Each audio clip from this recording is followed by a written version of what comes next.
Here we go. Friday, March 12, podcast 52. A lot of information on the NIL Alston case, as a lot of parents may want to know about that because it's going to affect them, coaches and players, because it's going to affect the future of sports. And it's nuanced, and just from reading everything, I think it's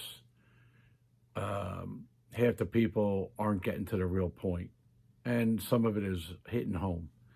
Let's get into a lot of the information. There's mostly NIL, but I guess the biggest thing that came out last week, it just came out after I did podcast 51, overtime starting an elite high school team.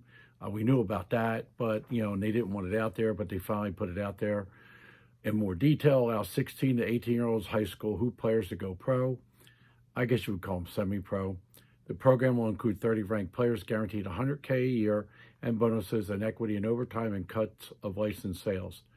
They're talking about it, and they think it's going to be a big deal. The league, the New York Times Draper continues, will resemble soccer academies in Europe, where players and possibly their families will move to one city to live and train together. We are genuine investing in hiring really serious and legitimate people to run every aspect of the company. Will we think our system will be amazing for their basketball development? Will every single player make the NBA? Maybe not every single one, but the large majority will become professionals. That means going overseas, like a bunch of players have done already. People don't want to admit it, but the high school basketball development program is broke and it's over. And you can start that off with the elite teams that the shoe companies have put together over the last few years. And if you look at the signings versus the money that people were putting into the teams, it's an outlier. And the perfect examples, go look at Allen Iverson.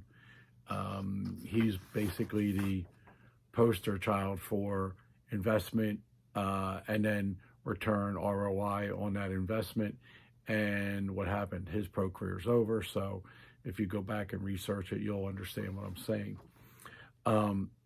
And this is what's going to happen today, because parents are deeply involved in their children's basketball and financial futures, because look how many pro players go broke, etc. And the families are now coherent in there, and they're saying, hey, we're on top of it because we came from that arena, or they have guidance. I think it's interesting. Is it going to work? Oh, yeah. Do I see them doing it first before the NBA or Nike or USAB? Because they're the only other three people that can pull it off, unless somebody like Puma or Adidas want to jump right out of the box. But if you take all those named people, it's going to be a combination of them or some sort of agreement. But nobody big wants to act, because the high school federations and the general public will come after them. So by overtime doing it, everybody else is just entering into an agreement to do a piece of it. We'll leave it at that. Just follow that, because that's going to be intriguing. If you're not one of those 30 players, and they say they're going to pay for college if you don't make it out of the league, I think that's intriguing. And you know what? You can go to get a better education in London for cheaper. So that's if you want to get an education. And that's what it comes back to. What is this about? If you talk to some of the old-time coaches and the leadership of the sport, especially the black leadership of the sport 20 years ago, they would all tell you that the education piece is the piece everybody seems to be dropping the ball on. I'll leave it at that, and we'll move on to the Alston stuff, because there's a lot of pieces here, and you have to pay attention, because it's coming down to the NCAA is saying one thing, and the Alston people are saying something different. And basically right now, the big issue for the NCAA is antitrust. And that's something I was acutely aware of back in the 90s, when it came time to figure out how to beat the NCAA at their own game of putting rules in, and then you have to sue them on every rule. And then they change the rule if they can't win. Then they wait for a few years and change it back. So the Alston people and everybody else is really going at it. In fact, I'll read in here, a bunch of NCAA former executives have weighed in on the side of Alston to say, yeah, the NCAA is doing that. And listen, if you read some of the stuff, there's two pieces about making their private conversations private because they're public institutions. Oh no, but our conversations are private, so they don't get found out about. That's a big one. The other thing is that they're saying they don't want an exemption, and in reality, that's what they're asking for by trying to get the federal Congress to come up with a way to prevent them from being sued. And if you think really about it, then that comes back to the lead one article, and I'll talk about that. And you want to follow this because it's almost going to be like a murder mystery, and you have to figure out not the who done it, but how do you base your arguments. So I know it's kind of boring for a lot of people, but you want to pay it. You want to, if you want to get involved in that stuff, it's technical. Okay, I got about 7 different pieces here for the Alston case. Plaintiffs in the Alston case have filed their written arguments with the U.S. Supreme Court, asserting that their opening sentence that the NCAA and the conferences are seeking nothing less than outright exemption from antitrust law. And the NCAA's use of the 1984 Board of Regents case as defense, arguing that the top tier of basketball and football today are a far cry from the versions that existed in the 1980s, citing the billions of dollars in revenue. Of course, that's the problem. And guess what? They call them scouting services in the NCAA code book, and they're not scouting services because you don't scout. They're evaluation services, and that is a problem. But the NCAA hasn't changed that designation. And there's just a piece of, like I said, they're talking about some of that later on. That's number 1. Let me get to number 2 here, because this is going to set a lot of people against each other. Number 2, the NCAA responded with Chief Legal Officer Remy responded to the plaintiffs filing the Alston case, responding brief challenges and argument that the NCAA is not making, nor has ever made, namely that the NCAA seeks antitrust immunity. Indeed, the NCAA has always known that its rules are subject to antitrust review. No, they never had that challenge until I brought it up to them, until I did that. Blue Star versus NCAA. They never had an antitrust case. But what they had right after that was the grad assistant case, which cost them $56 million, and they appealed it for like 2 to 3 years until they finally gave in. And to be found in Sherman antitrust, you need 2, Part 1 or Part 2, to be valid. And I was lucky to get 2. They got 1. And that's a whole nother story about what happened to me. So, but indeed, the NCAA has always known that its rules are subject to antitrust review. That's why they create all these minor court cases to shut off all the argumentative points that could lead to antitrust. So every time that somebody is like, oh, I'm suing the NCAA, they don't get an economist, they're losing their case. So then the next time you try to sue, oh, a ruling has been made on that behalf, and you can't sue there because the courts have already said something. That's why the NCAA has been very tricky, and I hope somebody at one of these offices, maybe I'll have to write somebody, and does that. But as the Supreme Court President and other courts made clear, antitrust law allows the NCAA to shape rules. Antitrust allows the NCAA to shape rules to maintain a clear distinction between professional and collegiate sports. That's a lie. The rules, here you go. Go try to find the camp and summer camp rules 13.18 in the code. I couldn't find it. They took it out of the code book, but it's still referenced in the EGCA, group. And let me tell you, where is it? A perfect example, but they don't bring that up because nobody's really looking at the code that hard. Let's go to the next one, number 3 and 6. Okay, the NCAA urged the NCAA Indiana High Court Thursday to seek suit seeking $25 million excess coverage for an antitrust case over limits on student-athlete compensation. So in lower court, wrongly concluded that coverage is barred because the player's complaint shares allegations with another suit preceding the policy period. This is something nobody would ever think or see about or understand, but the NCAA is trying to get another $25 million liability on top of it for their antitrust case against the Alstons. So, and one of the people said, "Oh no, you can't now try to go get more money to help you in defense of it." So they're trying to insure the case. Well, they didn't get their total insurance down for last year's Final Four. So I guess, what does that tell you? And that goes to how technically and how, I don't want to say the word sneaky, but, that's what it is. Let's get to number 4. Okay. 65 law, business, economics, and sports management professors have filed an amicus brief on behalf of the plaintiffs. Basically, they support the Alston's case. Economics, remember economics? I said you have to have an economist when you do these. Economist Schwartz, I really love the clarity of the amicus brief explaining how the NCAA's view of the world contrasts with an antitrust framework. Markets, not committees of competitors, decide which products succeed. Well, there you go. They have committees deciding that.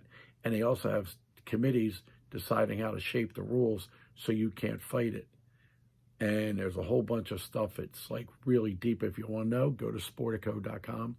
You'll see all the bigger details. And in fact, it's the acting solicitor general on behalf of the United States wants to weigh in on the case. What does that mean? That the U.S. Justice Department has a statement, and according to this opinion, they says that does not look good for the NCAA. The tide is turning in favor of empowering college athletes. The United States has a substantial interest in the question presented. The Department of Justice and the Federal Trade Commission enforce the federal antitrust laws and have a strong interest in their correct application. Wow. Okay, so this is more support for Alston comes from an unlikely source of former NCAA EVP. Lewis headlines a group of 6 former NCAA officials who filed an amicus brief in support of Alston. The other 5 have held various enforcement roles with the NCAA. In brief, Lewis et al. Argued that the NCAA's compensation does not preserve consumer demand. There you go. So if you have former people talking about it, they knew that a lot of this stuff was, I hate to say the word corrupt or incorrect, but people are protecting their money. Said it from the beginning. The NCAA will never punish its money, and they've always protected their money. Watch how long this FBI men's basketball stuff is still dragging out. What's it, 17 when they started the investigation? We're into 21, 4 years. What does that tell you? They're hoping people forget about it. So that's let's get to the next one. This is where they're going to start pitting athletes and sports against each other. Louisville softball student athlete Funky pens an op-ed for Sports Illustrated. She urged Congress to consider Olympic sports student athletes when deciding NIL legislation. She goes on to contend that it's important that Congress to codify a national NIL standard before piecemeal state laws take effect. Basically, she's trying to say the scholarships we receive on behalf of our athletic abilities are life-changing. We need NIL legislation that will preserve the revenue-sharing model that uses the popularity of football and basketball to fund broad athletic programs on campuses of all sizes. Basically, and I hate to be rude about this, and it was in the Washington Post, and you can read it. It's a pretty intense story about how college coaches, facilities, and the entire megastructure of Power 5 has been built on the back of black athletes who shine and starred for all these teams. Now, is that a fair blanket statement? No, because there's a lot of different other races who played and participated. But at the end of the day, in a predominant world of those two sports, well, guess what? You know, a lot of those parents and uncles and aunts, they all seen this stuff. So they're now saying, hey, we want our kids, our nephews to get their due. So why should we, I mean, realistically, if you're a millionaire or a billionaire, you can spend your money as you want. But if you're talking about social justice, well, that means socialism, which means give me all your money and spread it, and we're going to spread it out like peanut butter on on a loaf of bread, not just a slice of bread. And then you got people saying, well, wait a minute, I made my money. Why should I spare with anybody else? And I listened to something about how groups look at each other. And, what do you do? And I'll mention it again. I asked one of my former African players, well, if you're in Africa and, well, is there racism? And they said to me, no, it's classism. So if you really do a deep dive, it's about haves and have-nots, as I said here many times.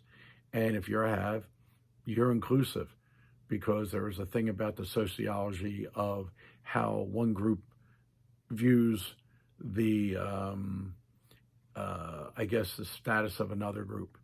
And some you could call the R word there. But guess what? They had a very interesting take, because they said each society or each culture goes down a list of items that makes them either inclusive or exclusive. Basically, you're either in or you're out. You're either one of us and we recognize you, or you're not. So that's a sociology thing. You can go to Chronicle Education for some of that stuff. But guess what? At the end of the day, now you've got the have-nots of Olympic minor sports going to the have, saying, we want your money, and we want the money that you could possibly make for the institution to still be divided to us for our scholarships while you don't get paid. So that's part one. And it's the non-rev versus football and men's basketball. And then you've got the next, that was 5-1. Oh, here we go.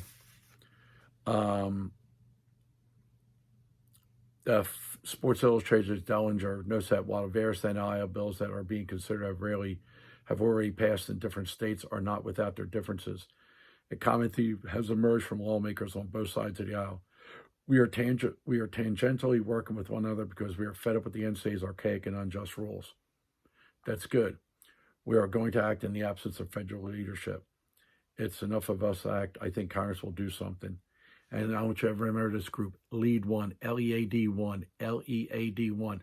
These are all the powered athletic directors. And they said, they can't let it get chaotic, the ADs.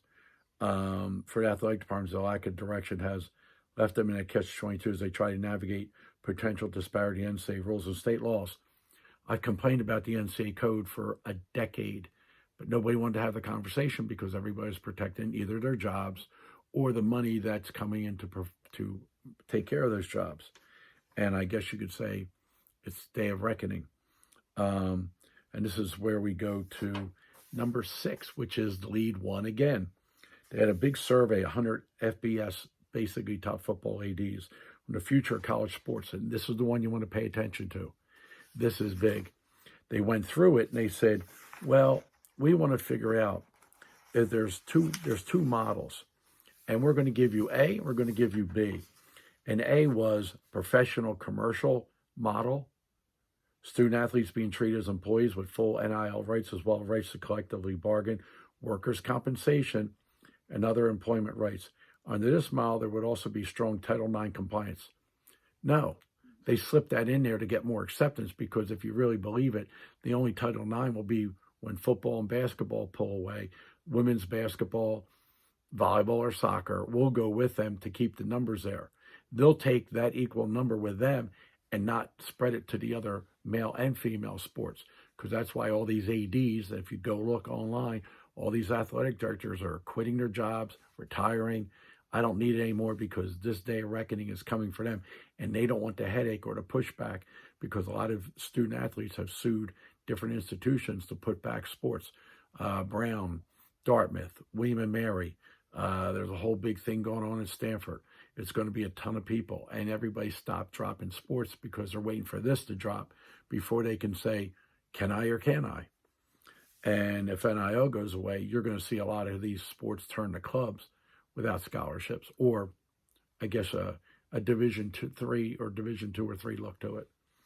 Or as maybe they'll say, hey, guess what? If a millionaire wants to come along and fund the entire sport, then does that mean it's unequal with the other members? Yeah. And guess what? If I'm the institution, I'm taking the money and having a great team. That's not getting scholarships or money from the university, but a donor.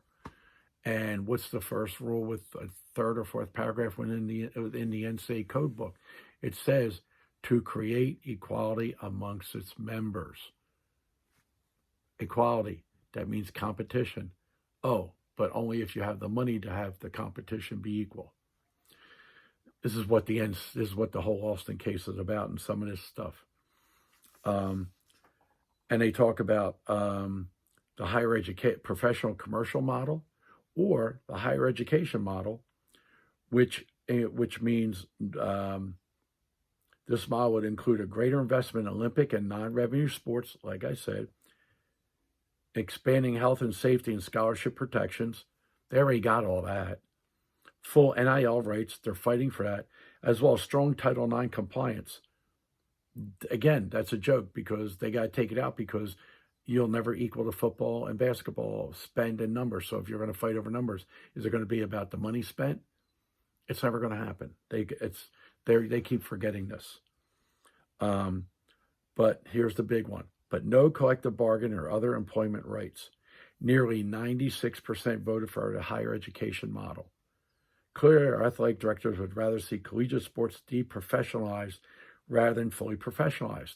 Thank you. I said this back in 2012. The top sports go there to a professional tier point, somewhere between overtime and college sports, and all the former Ivy League in the 60s, or I guess it would be like the Patriot League. No scholarships, or I guess they have a weird way to do it. But you basically get money for being a student, or you get play in a club sport. Now you don't have all that travel money and spend in facilities because you're going 2 hours on a bus to play and come back, like the old days in the 70s for women's basketball. And if you're old enough to remember some of this, I do, where the furthest game you went was a 3-hour overnighter, and you got one night. And that was like once in a season, unless you went to the playoffs. All right. That was big, and that's one you really need to think about. And if you want to look it up, lead one, and it's the professional commercial model versus the higher education model. That will probably be out here in the discussion more and more. As the NIL case starts to get decided, they're going to have to come to one of these day of reckonings. All right. And then a couple other things, and we'll finish this up. And the West Coast Conference Commissioner Neverez weighs on the future of NIL legislation, calling on lawmakers to take care to make sure that new policies do not undermine the gains female athletes have made in Title IX. No, you're trying to all protect your jobs and protect every female athlete in the back of football. And guess what? You need to break that stuff off, and everybody needs to pay for themselves. Is that fair? No. But that's the reality, economics. Because what happens if the NFL and the NBA comes in and says, we're going to create a super college league under our banner. And you can we'll pay for your scholarships to go to college, but the colleges have nothing to do. And we'll own all the TV. Say goodbye to all those buildings and facilities. Because guess what? That's going to be the day of reckoning when they try to figure this stuff out. So she talked about that. Currently the NCAA member conferences are being sued for even contemplating rule changes to allow NIL payments. These suits seek to upend the student-athlete model as definitional for college athletics, and it's successful. They would cause universities in some conferences to be in financial trouble. So that's why that's a big deal. Let's get to the last pieces here. And I want to make sure I cover all these and get to the end of this. Got it. Got that one.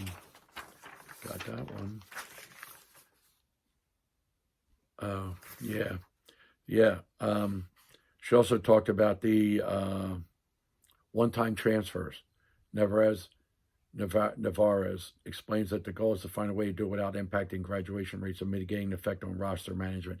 Basically, the portal, which we're going to have to do a special one on these, either 53 or 54, on just the portal and reclassification, what it means for the status of basketball and the future.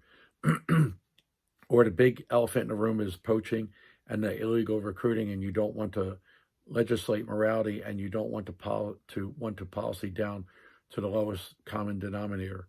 Yeah, well, again, remember how you had to sit out and they punished you? They wouldn't allow you to leave. You had to pay for it.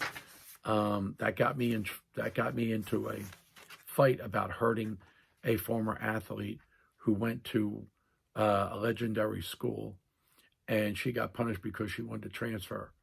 And they said, no, you had to go walk on a next institution, sit and pay your own way if you wanted to play. And who had those monies back in the 80s? And yeah, I can name those names. And it's the one-time transfer versus basically having an open transfer. The NCAA is moving forward with the one-time transfer legislation. Reports that the D1 Council will vote on a waiver after the Final Four in April. This is when a lot of stuff's going to happen after the Final Four.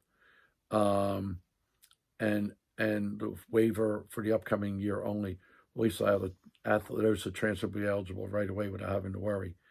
I think, that could be not just a 1 year, but that could be the future, because people are going to say, I'm not signing a national letter of intent or any of that anymore, because what's that got there? So I got my rights in there, etc. Okay, so, and let's get into the NCAA, another issue, following last week's report concerning Big Ten leaders seeking to communicate confidentially without being subject to public record laws. The Chronicle of Higher Education wrote a story about it, about the optics becoming increasingly intractable for college administrators to negotiate, especially when it comes to discussing sports. Basically, they want to hide what they're saying. The AD argues desire to talk behind closed doors are reflective of a larger cultural problem in higher education. Basically, he's saying, remember when the Big 10, Big 12 wanted to talk about playing, and they said, we want to know what you're saying. The players did, and the AD said no. Well, those conversations are open for public records, but they're trying to create their own silent, room where they can't talk about, where they have no legitimate reason. But if you're a state employee, how could you create that? That's part of this all NIL Alston fight. And I think that tells you a lot about what's going on. And one more, you got, what's the value of some of this stuff? Well, I found this interesting. With NIL's pending impact, former men's soccer athlete Beck explains the meteoric rise in TikTok popularity. After I worked out and trained, I made videos. I trained 3 or 4 times a day. It's not hard. All people like that say they put it out. Beck, who has now 25 million followers and 1 billion likes. And what does that tell you? And there's a couple of twins, I think it's at Fresno State, and they're like killing it too. They've got all these looks like, and TikTok's a big deal along with Instagram. So this is why you have this Austin case and overtime and all these things. And I want you to remember this phrase, because I'm not going to talk about it at length, but non-fungible tokens. You're going to hear about digital collectibles, NFT, NFTs, non-fungible tokens, digital collections, and ownership. Remember that. That is a hidden future that's coming after this gets resolved. Remember that. NFTs. All right. So, last pieces here. Publishers. Let's go to the Census Bureau. Survey showed that just 2.2 of small business U.S. currently require employees to have proof of COVID-19 vaccinations before physically coming to work, and only 10% require staff to test negative for a virus before clocking in. Well, they're going to do this for the NCAA tournament at a cost of like hundreds of thousands of dollars, because they got millions of dollars sitting on the table. So they're going to get that done. But what's interesting is that what's going to happen with student athletes when they go back to school in the fall. I'm not talking just athletes, but student athletes, students, everybody, when they start to head up back to school in mid-July, July or August, or maybe they push that back just to make sure there's more COVID vaccinations out there. But if I'm an institution, I'm like, you don't have a vaccination, you don't have an antibody test, you're not getting on campus. So watch for that big fight coming by the time we get to probably May or June. All right, and this is the last item. And a lot of people are going to be like, well, what's the big deal? This is about Google. Google drew a line in the sand this week, explicitly saying it would steer away from personalized advertised technology. Publishers with direct relationships to consumers will be one of the beneficiaries in the future of internet advertising. Basically, Apple and Google are getting rid of all their cookies and following you. So when you log on to a site, they're going to say, can you follow? So you're going to have to go in and they say your cookies are required for this. You're going to have as soon as you shut down your browser, it deletes them all. And that's going to be a big deal. And if that happens, Ad Age had a big story. Publishers' risk goes in $10 billion thanks to cookie cuts, and brands are not ready for the data changes. IAB says about Google and Apple's decision. And that's everything out there. States are starting to open up. I talked to Boo Williams. He's expecting to have his big event, and I expect that to be a sellout. The traditional third week in April. Coaches will not be out. They can watch online. They can watch everything in April and May. And if anybody's saying that, oh, this is bigger, that's bigger, it's going to be who's going to watch what, which now comes into the discussion right now of what's going to happen with June, July, more I would say about July, and how certain people are going to try to shoehorn something in August because it's about the power of select power brokers to demand from the colleges and their administrators, because they're their sponsors, ooh, we want an extra time period for just our own exclusivity of our event. That's coming. And that's what a lot of this stuff is about, power and influence. And the discussion about what 2022 is going to look like. I can tell you that it was a hard year. We're basically, this is a year of COVID right now. And I'll be the first one to tell you that it hasn't been pretty. A lot of people have struggled. I'm going to be the first to tell you, even I didn't think about it, but I've had my, I guess you would say, off-camera struggles, dealing with just never traveling, being here every day. And you go out the door, it's a death sentence, unless you have a mask or you're careful. Well, God bless that, you've made it through a year. Now, what's year two going to look like? And everybody says, oh, we're going to have an open summer and all this. The P1 variation coming out of Brazil. And I just saw CBS last night talk about COVID will be in our lives the rest of our lives, because it's going to be like a super flu that morphs every year, that you're going to have to get your flu vaccination in one shoulder and your COVID in the other. And nobody has still talked about how we're going to deal with young kids getting it. I mean, how many parents are going to let their kids catch it and say, oh, don't worry, you're young, and then come out when they're 35 with blood clots or heart issues, which is what some of them are saying now with certain cases. I think everybody's going to have to wear a mask right now through September, probably into some of the football in the fall. You'll be allowed in, but you're still going to wear a mask. And participation will get back to the same, maybe the same. People want to try to figure out the system of basketball, but I'll leave that for the discussion on the transfer portal, reclassification, and where you stand with basketball. I will specifically make that number 53 in the coming days. Maybe over the weekend I'll get that done, and that could end up being a long one that you're going to want to pay attention to. And I have to do an outline for that because, to be truthful, I take notes like this stuff, and it's like 10 pages, and I have to read all these things to pull out what's worth it for you to know. And I'm sharing the information because information's power. And some people out there do not want you to have information. And remember this, they don't want you to ask critical questions. In fact, there's a book here called Critical Conversations. If you ever want to read something interesting, Critical Conversations. They've revamped it a couple of times. And if you don't have your kids reading, or if you're not reading, shame on you. If you're not taking a daily diary and you didn't do that, as I suggested last year, and you still haven't kept it, shame on you again. You're going to remember these days 5 to 10 years from now, especially all you younger players and parents with your kids. This is like the most together people have been in years, and probably in our society in a long time.